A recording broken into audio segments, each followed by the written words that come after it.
أعوذ بالله من الشيطان الرجيم بسم الله الرحمن الرحيم وشاهد ومشهود صدق الله المولى العظيم وصدق رسوله النبي الحبيب الكريم ونحن على ذلك لمن الشاهدين والشاكرين والحمد لله رب العالمين مولاي صل وسلم دائما أبدا على حبيبك خير الخلق كلهم أما بعد দূরান্ত থেকে আগত মুসল্লিন আযম রহিমানা ও রাহিমাকুমুল্লাহ আসসালামু আলাইকুম ওয়া রাহমাতুল্লাহি ওয়া বারাকাতুহু। মুসল্লিন আযম কুরআনুল কারীমের সূরা বুরুজের 3 নং আয়াতে কারিমা তেলাওয়াত করেছি। এই আয়াতের আলোকে মহান দিবস ইয়মে আরাফা, আরাফাত দিবসের ফজিলত এবং এই দিবসের কর্মকাণ্ড করণীয় সম্পর্কে আলোকপাত করার চেষ্টা করব। আল্লাহ রব্বুল আলামিন আলোচনা শ্রবণ করে সে মোতাবেক আমল করার তৌফিক দান করুক, আমিন। আল্লাহ রব্বুল আলামিন অত্র আয়াতের মধ্যে দুইটি বিষয়ের শপথ করেছেন। আল্লাহ রব্বুল আলামিন ইরশাদ করছেন ওয়া শাহিদিন ওয়া মাশহুদ,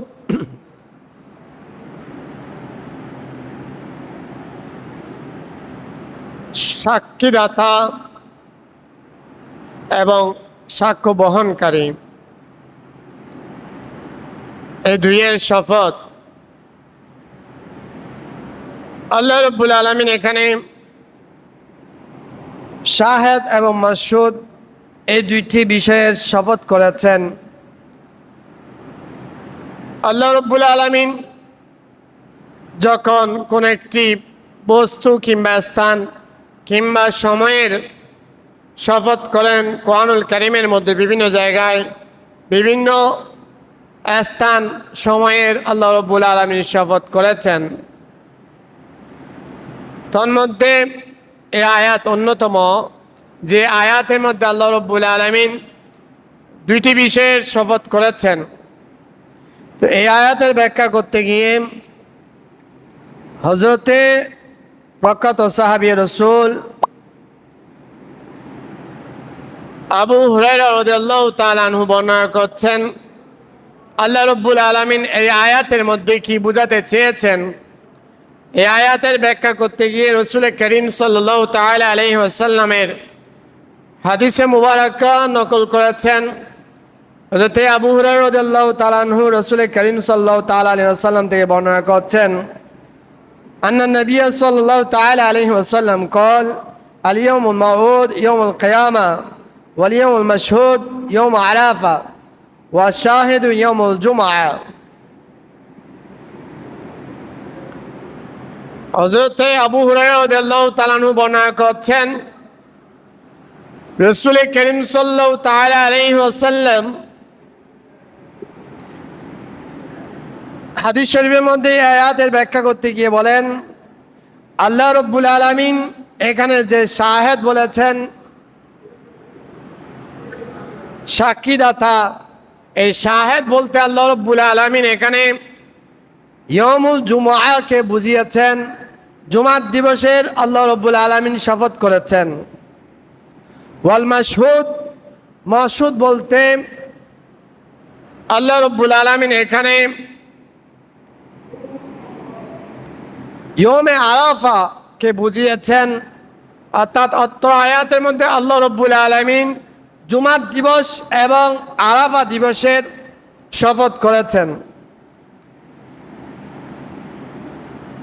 এই আরাফাত দিবসের গুরুত্ব বোঝাতে গিয়ে আল্লাহ রব্বুল আলামিন অত্র আয়াতের মধ্যে আরাফাত দিবসের শপথ করেছেন। তো আরাফাত দিবস এটা কি জিনিস, এটা কোন দিন? জিলহজ মাসের 9 তারিখ দিন, 9 তারিখের দিবসকে ইয়মে আরাফা তথা আরাফাত দিবস বলা হয়। তো এই দিবসকে কিংবা মক্কায়ে মুআজ্জামার ওই বিশাল ময়দানকে কেন আরাফাতের ময়দান বলা হয় এবং এই দিবসকে কেন আরাফাতের দিবস বলা হয়, এ সম্পর্কে কিতাবের মধ্যে এসেছে আল্লাহ রব্বুল আলামিন হযরতে আদম আলাইহিস সালাতু ওয়াস সালাম এবং মা হাওয়া আলাইহিস সালাম এই দুইজনকে যখন পৃথিবীর জমিনের মধ্যে প্রেরণ করেছেন, আল্লাহ রব্বুল আলামিন দুইজনকে পৃথিবীর দুই প্রান্তে দুই স্থানের মধ্যে প্রেরণ করেছেন। কারো সাথে কারো সাক্ষাৎ হয়নি। পৃথিবীতে আসার পর আল্লাহ রব্বুল আলামিন হযরতে আদম আলাইহিস সালাতু ওয়াস সালামকে ভারত উপমহাদেশের একটি জায়গার মধ্যে অবতরণ করিয়েছেন এবং মা হাওয়া আলাইহিস সালামকে পৃথিবীর অন্য একটি প্রান্তে প্রেরণ করেছেন। যদিও বা উভয়ে জান্নাতের মধ্যে একই সাথে অবস্থান করেছিলেন, কিন্তু দুনিয়াতে আসার পর দীর্ঘদিন কারো সাথে কারো সাক্ষাৎ হয়নি। বাবা আদম আলাইহিস সালাম এবং মা হাওয়া আলাইহিস সালাম একে অপরের সাথে সাক্ষাৎ হয়নি। দীর্ঘদিন পর আল্লাহ রব্বুল আলামিনের হুকুমে উভয়ে সাক্ষাৎার্থে আপন আপন স্থান থেকে রওনা দিয়েছেন এবং যেই জায়গার মধ্যে গিয়ে ওনারা একে অপরের সাথে সাক্ষাৎ করেছিলেন, ওই জায়গা বা ওই স্থান হচ্ছে আজকের আরাফাতের ময়দান। আরাফাত এর একটি অর্থ হচ্ছে পরিচিতি, পরিচয় লাভ করা। যেহেতু মা হাওয়া আলাইহিস সালাম এবং বাবা আদম আলাইহিস সালামের সাথে একে অপরের সাথে এই ময়দানের মধ্যে সাক্ষাৎ হয়েছিল, দীর্ঘদিন পর আবার নতুনভাবে পরিচিতি লাভ করেছিলেন, একে অপরের সাথে সাক্ষাৎ হয়েছিল। এই জন্য এই ময়দানকে বলা হচ্ছে আরাফার ময়দান। ওই দিন ছিল 9 জিলহজ। এই জন্য হাজিদেরকে আল্লাহ রব্বুল আলামিনের কাছে এই তাদের সাক্ষাৎ, তাদের অবস্থান, একে অপরের যে সাক্ষাৎ হয়েছিল এই সাক্ষাতের বিষয়টা আল্লাহ রব্বুল আলামিনের কাছে পছন্দ হয়েছিল, যার কারণে আল্লাহ রব্বুল আলামিন যারা কিয়ামত অবধি সৌদি আরবের মধ্যে হজ করতে যাবেন, খানায়ে কাবা তাওয়াফের উদ্দেশ্যে যাবেন, তাদের জন্য এই 9 জিলহজ আরাফাতের ময়দানে সামান্য সময়ের জন্য হলো অবস্থান করা, একটি মুহূর্তের জন্য হলো অবস্থান করা, এটা ফরজ করা হয়েছে। কোনো একজন বান্দা যদি খানায়ে কাবা তাওয়াফ করেছে, হজের অন্যান্য কার্যাদি সমাপ্ত করেছে, কিন্তু 9 জিলহজ সুবে সাদেক থেকে শুরু করে মাগরিবের আগ মুহূর্ত, এই সময়ের মধ্যে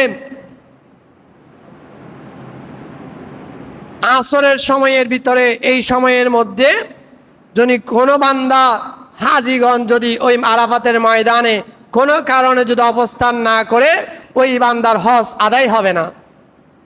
তাকে আবার পরবর্তী বছর আবার ওই 6 লাখ টাকা 8 লাখ টাকা খরচ করে আপন দেশ থেকে, বাংলাদেশ থেকে যারা গিয়েছে বাংলাদেশ থেকে, এভাবে আপন আপন অবস্থান থেকে আবার পুনরায় পরবর্তী বছর কাজা করতে হবে।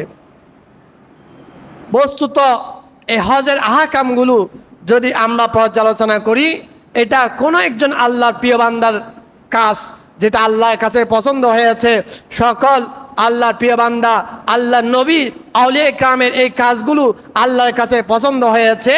এই কাজগুলোর সমন্বয়ে আল্লাহ রব্বুল আলামিন যে বিধান দিয়েছেন সেটা হচ্ছে হজ। উচ্চস্বরে বলুন সুবহানাল্লাহ। তো যেটা বলতে চাচ্ছিলাম, এই আরাফাত দিবস, এই দিবসের তাৎপর্য অনেক বেশি, অত্যন্ত ফজিলতময়। এই ফজিলত বোঝাতে গিয়ে আল্লাহ রব্বুল আলামিন কোরআনুল কারীমের মধ্যে এই দিবসের এই জায়গার শপথ করেছেন। রাসূল করিম সাল্লাল্লাহু তাআলা আলাইহি ওয়াসাল্লাম হাদিস শরীফের মধ্যে এই আরাফাতের দিবসের অনেক ফজিলত বরকত বর্ণনা করেছেন। এই দিবসের আরেকটা নাম ইয়মুল মিসাক। কিতাবের মধ্যে রয়েছে, হযরত ইবনে আব্বাস রাদিয়াল্লাহু তাআলা আনহু বর্ণনা করছেন, এই দিবসের নাম ইয়মুল মিসাক হওয়ার কারণ হচ্ছে আল্লাহ রব্বুল আলামিন বনি আদম থেকে, আদম সন্তানদের থেকে যে প্রতিশ্রুতি নিয়েছিলেন যে আলাস্তু বিরব্বিকুম, আমি কি তোমাদের প্রভু নই? ক্বালু বালা, তারা সকল আদম সন্তান সবাই বলেছিল যে আপনি আমাদের প্রভু। এই যে অঙ্গীকার নিয়েছিলেন, কিতাবের মধ্যে রয়েছে এক বর্ণনায়, এই অঙ্গীকার আল্লাহ রব্বুল আলামিন এই ময়দানের মধ্যে আল্লাহ রব্বুল আলামিন আল্লাহর কুদরতিভাবে এই অঙ্গীকারের ওয়াকিয়া ঘটিয়েছেন, ঘটনা সংগঠিত করেছিলেন। তো আদম সন্তানদের থেকে প্রতিশ্রুতি নেওয়ার প্রয়োজন কি? কারণ আদম সন্তান কাল কিয়ামতের ময়দানে আপন আপন যারা ভিন্ন ধর্মে জন্মগ্রহণ করেছে, কেউ হিন্দু ধর্মে জন্মগ্রহণ করেছে, কেউ খ্রিস্টান ধর্মে জন্মগ্রহণ করেছে, কেউ বৌদ্ধ ধর্মে জন্মগ্রহণ করেছে, তো সে যখন ইন্তেকাল করবে কাল কিয়ামতের ময়দানে, যখন তাকে জিজ্ঞাসা করা হবে, সে এক পর্যায়ে বলবে আমার কোনো দোষ নেই, আমি অবুঝ ছিলাম, আমার কোনো জ্ঞান ছিল না, আমাদের পিতামাতা আমাদেরকে যেদিকে পথ দেখিয়েছেন সেদিকে আমরা মোটিভেটেড হয়েছি, সেদিকে আমরা চলেছি, এতে আমাদের কোনো দোষ নেই। যা দোষ আমাদের পিতামাতার দোষ, তাদের কারণে আমরা পথভ্রষ্ট হয়েছি, আল্লাহ শাস্তি দেওয়ার প্রয়োজন হলে তাদেরকে দিন। এই কথা যেন আদম সন্তান বলতে না পারে, এই জন্য আল্লাহ রব্বুল আলামিন আদম সন্তানদের থেকে আলেমে আরওয়াহ রূহ জগতের মধ্যে আল্লাহ রব্বুল আলামিন এই প্রতিশ্রুতি নিয়েছিলেন যে তোমরা বলো আমি কি তোমাদের রব নই? তখন সকলে এক বাক্যে স্বীকার করেছিল যে আমরা সবাই মেনে নিচ্ছি আপনি আমাদের প্রতিপালক। যদিও বা শয়তানের প্ররোচনায় পড়ে কিংবা পরিবেশের পরিস্থিতির সাথে নিজেকে মিলিয়ে চলার জন্য বান্দা শয়তানের প্ররোচনায় পড়ে মিসগাইড হয়ে আল্লাহর ইবাদত বন্দেগী বাদ দিয়ে নিজেদের বানানো দেবতার পূজা করছে। কিন্তু ওই আলেমে আরওয়ার মধ্যে সকলেই এক বাক্যে স্বীকার করেছিল যে আল্লাহ রব্বুল আলামিন সকলের সৃষ্টিকর্তা। এই জন্য এই দিবসের মধ্যে, এই জায়গার মধ্যে, কিতাবের মধ্যে রয়েছে এই প্রতিশ্রুতি আল্লাহ রব্বুল আলামিন নিয়েছিলেন। এই জন্য এটার এক নাম হচ্ছে ইয়মুল মিসাক। আল্লাহ রব্বুল আলামিন এই দিবসের মধ্যে অসংখ্য মানুষকে জাহান্নামের আগুন থেকে নাজাত দান করবেন, এই জন্য এটাকে মুক্তির দিবস বলা হয়। মা আয়েশা সিদ্দিকা রাদিয়াল্লাহু তাআলা আনহা বর্ণনা করছেন, রাসূল করিম সাল্লাল্লাহু তাআলা আলাইহি ওয়াসাল্লাম হাদিস শরীফের মধ্যে ইরশাদ করেছেন, আল্লাহ রব্বুল আলামিন এই দিবসের মধ্যে মা মিন ইয়াউমিন আকসারু মিন আন ইউতিকাল্লাহু ফীহি আবদান মিনান নার মিন ইয়াউমি আরাফা। রাসূল করিম সাল্লাল্লাহু তাআলা আলাইহি ওয়াসাল্লাম হাদিস শরীফের মধ্যে ইরশাদ করছেন, আল্লাহ রব্বুল আলামিন এই আরাফাতের দিবসের মধ্যে অসংখ্য মানুষকে জাহান্নামের আগুন থেকে মুক্তি দান করবেন।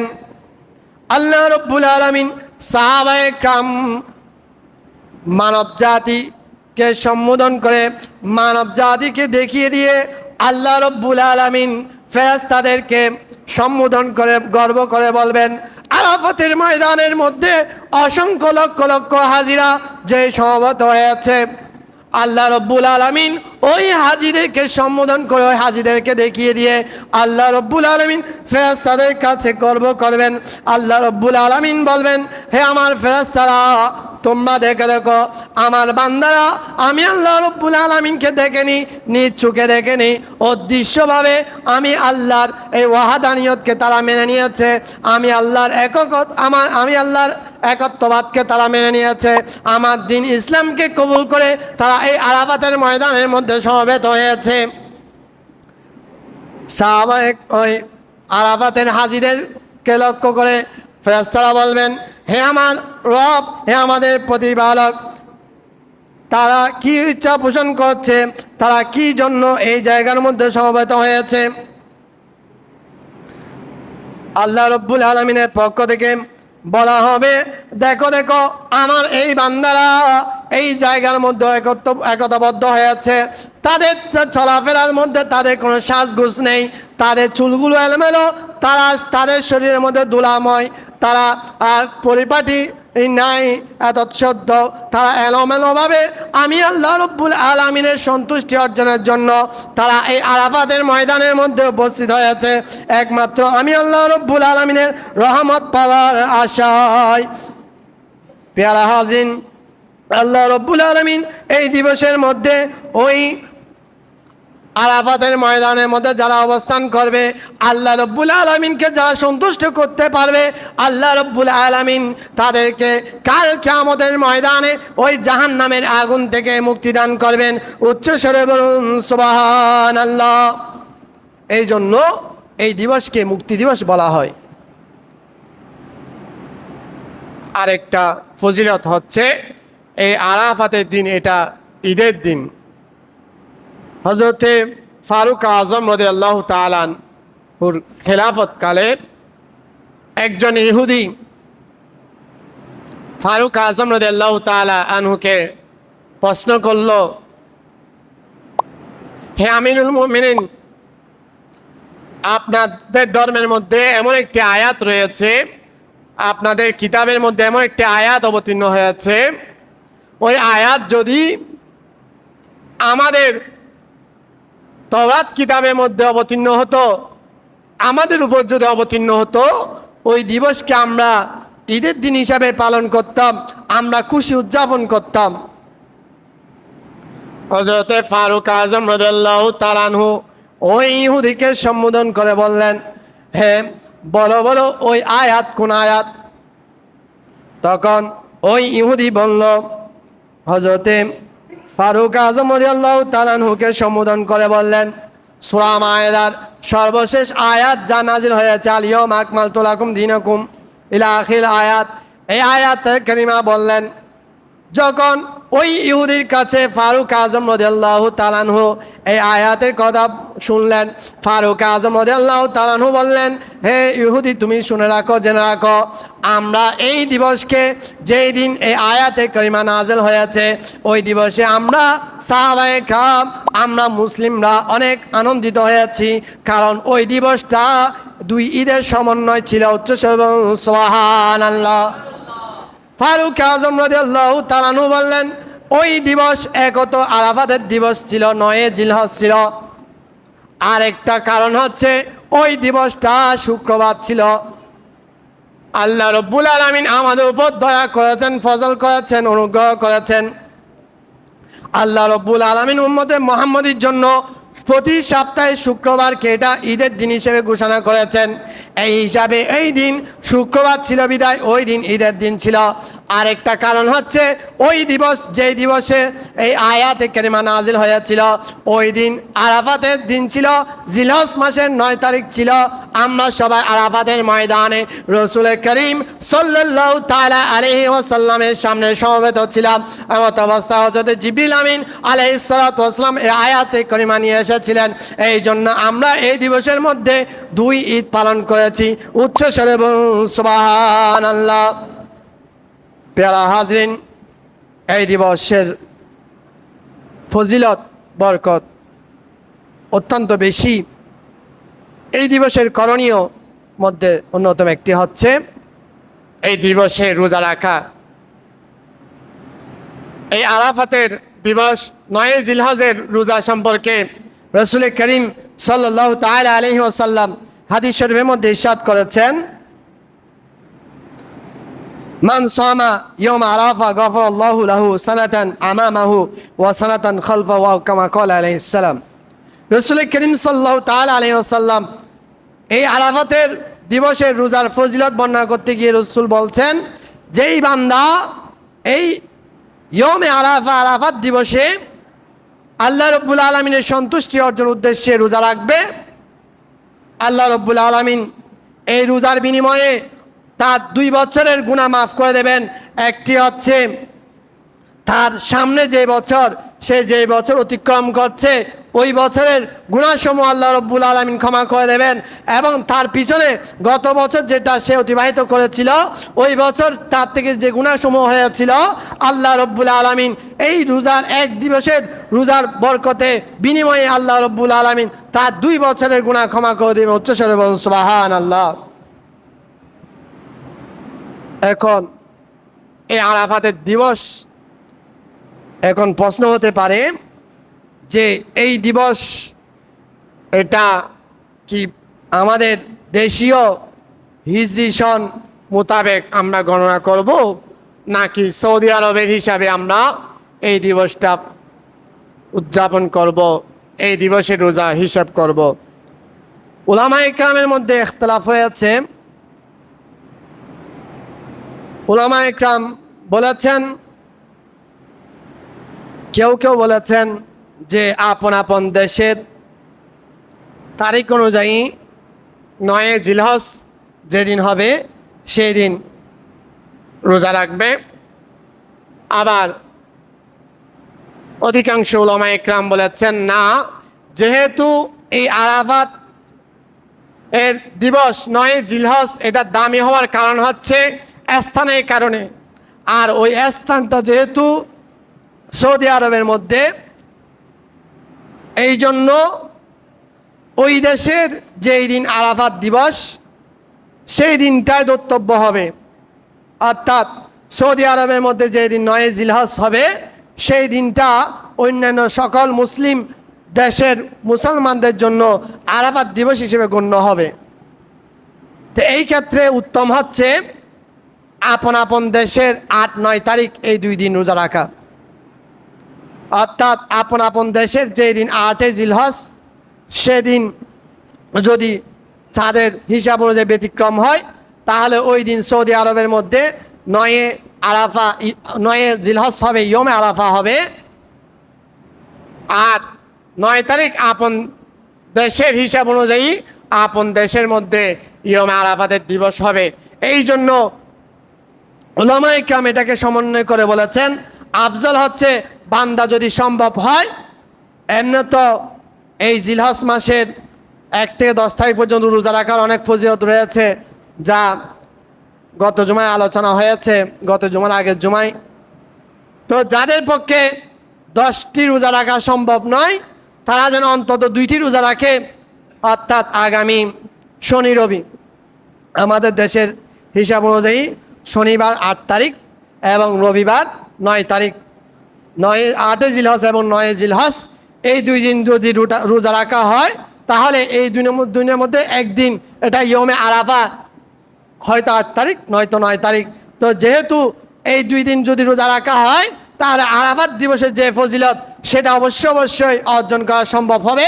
এই জন্য উলামায়ে কেরাম এই 2টা মতের সমন্বয় করে বলেছেন উত্তম হচ্ছে 8 এবং 9 জিলহজ এই 2 দিনেই রোজা রাখা। তো সকলে চেষ্টা করবেন এই 2 দিবসের মধ্যে রোজা রাখার। এই রোজার অনেক ফজিলত রয়েছে, আর বেশি বেশি করে এই দিবসের মধ্যে আল্লাহর কাছে দোয়া করবেন, ক্রন্দন করবেন। আল্লাহ রব্বুল আলামিন এই আরাফাত দিবসের ইবাদত বন্দেগী আল্লাহর কাছে বেশি মকবুল, গ্রহণযোগ্য। এই জন্য আপন আপন চাহিদা অনুযায়ী আল্লাহর দরবারে এই প্রতিটি মুহূর্ত আল্লাহর দরবারে 8 জিলহজ এবং 9 জিলহজ আল্লাহর কাছে ক্রন্দন করবেন, ইবাদত বন্দেগীর মধ্যে অতিবাহিত করার চেষ্টা করবেন। আরেকটি বিষয় হচ্ছে আইয়ামে তাশরিক। 9 জিলহজ অর্থাৎ রোববার ফজরের নামাজের পর থেকে শুরু করে 9 তারিখ রোববার, 10 তারিখ সোমবার, 11 তারিখ মঙ্গল, 12 বুধ, বৃহস্পতি, রবিবার ফজরের নামাজের পর থেকে শুরু করে বৃহস্পতিবার আসরের নামাজ পর্যন্ত প্রতিটি ওয়াক্তের মধ্যে তাকবীরাত তাশরিক আল্লাহু আকবার আল্লাহু আকবার লা ইলাহা ইল্লাল্লাহু আল্লাহু আকবার আল্লাহু আকবার লিল্লাহিল হামদ, এই তাকবীর এটা প্রত্যেক মুসলমান নরনারী 9 জিলহজ অর্থাৎ রোববার ফজরের নামাজ থেকে শুরু করে 13 জিলহজ বৃহস্পতিবার আসরের নামাজ পর্যন্ত প্রতি ওয়াক্ত ফরজ নামাজের পর এটা পড়া আবশ্যক। পুরুষরা উচ্চস্বরে বলবে আর মহিলারা আপন আপন ঘরের মধ্যে নামাজের পর নিচু স্বরে আস্তে আস্তে তাকবীর বলবে। আর যদি জামাত সহকারে নামাজ আদায় করা হয়, ইমাম সাহেব যদি ভুলে যায়, মুক্তদিগণ উচ্চস্বরে বলার সাথে সাথে ইমাম সাহেবের স্মরণ হতে পারে, কারণ বছরে একবার হয়তোবা স্মরণ নাও থাকতে পারে। এই জন্য মনে রাখবেন আগামী রবিবার ফজর নামাজের পর থেকে শুরু করে আগামী বৃহস্পতিবার আসরের নামাজ পর্যন্ত প্রতিটি ওয়াক্তের ফরজ নামাজের পর এই দোয়া পাঠ করতে হবে। ইয়া রাসূলুল্লাহ,